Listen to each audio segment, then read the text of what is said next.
Pocas veces un modelo de guitarra llega a volverse tan reconocible e influyente en el mundo de la música. Quizá poco pensamos sobre los instrumentos cuando escuchamos una canción, pero te puedo asegurar que la J45 de Gibson la has escuchado más de lo que te imaginas.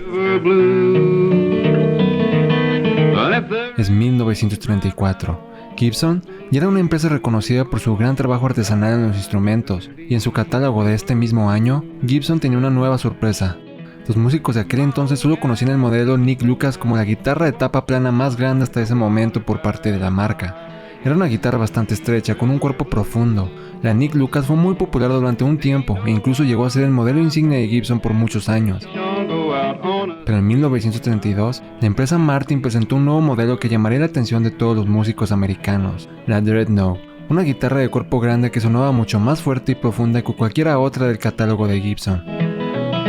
Rápidamente se hizo conocida por su gran volumen y proyección. Se hizo una guitarra muy deseada por los músicos. Gibson necesitaba una respuesta, le necesitaba rápido.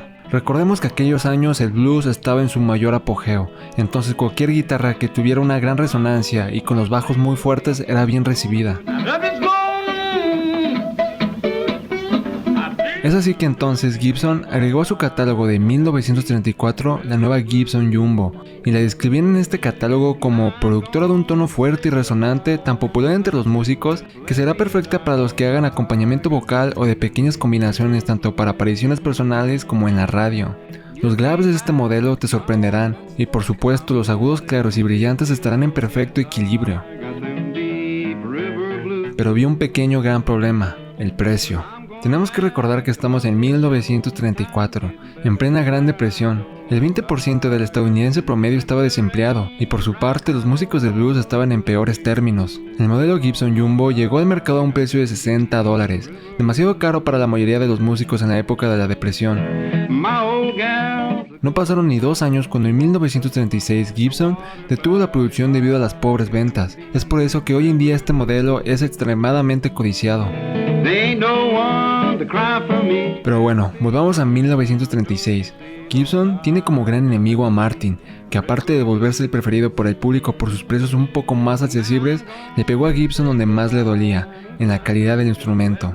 La mayoría de los músicos preferían tener una Martin por su gran resonancia y su sonido dulce característico. Es entonces que los artesanos de Gibson decidieron presentar 2 nuevos modelos este mismo año, la Advanced Jumbo y la J35, juntas para competir contra Martin. La Advanced Jumbo sería la guitarra de más alto nivel de la marca, con fondo y cuerpo de palisandro diseñada para competir con la D28 de Martin, y por su parte la J35 sería el modelo económico, se vendía por $35, pero para reducirlo a este precio, los carpinteros tuvieron que eliminar la unión del mástil, reemplazaron el bello logotipo incrustado con una serigrafía que se desgastaría con el tiempo, también cambiaron el clavijero a uno menos costoso. La mayoría de los J35 fueron hechos con la parte posterior del cuerpo y los lados a un acabado color rojo oscuro de la caoba, y por el frente un acabado sunburst más intenso que envejecería bastante bien. Este modelo J35 se popularizó bastante rápido e incluso se convirtió en una guitarra bastante común de la época. Músicos como Doug Watson eran conocidos por usar una de estas en la primera parte de su carrera. La década de los 30 terminaba sin pena ni gloria para Gibson. La J35 sacaba a flote las ventas de la empresa, pero como novela trágica llegaría otro suceso que golpearía al país y al mundo entero, la Segunda Guerra Mundial. Es 1942.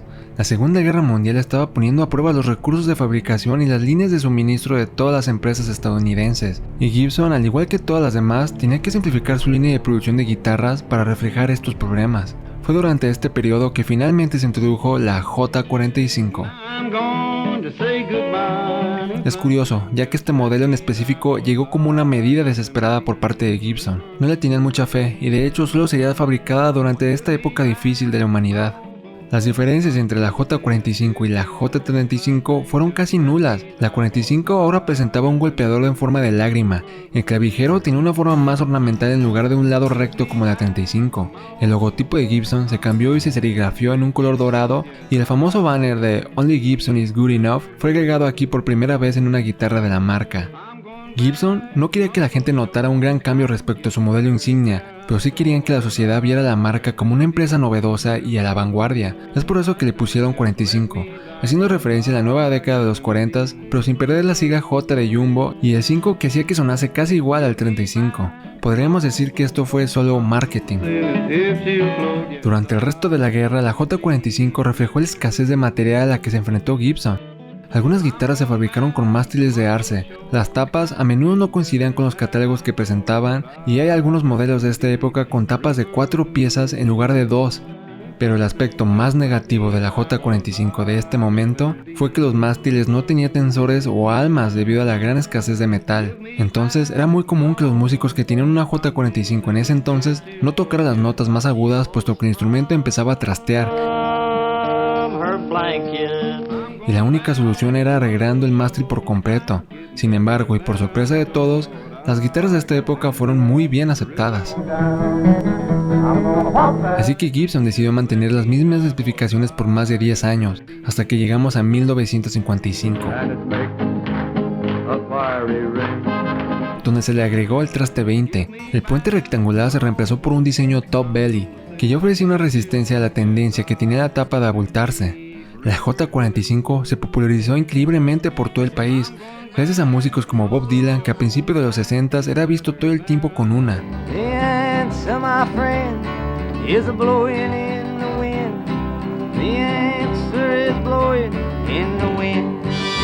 Pero poco a poco, a medida que pasaba el tiempo, se estandarizaba un poco más, a tal punto que en 1968 Gibson podría usar un solo molde para todas sus guitarras acústicas de tapa plana, excepto para la Jumbo 200.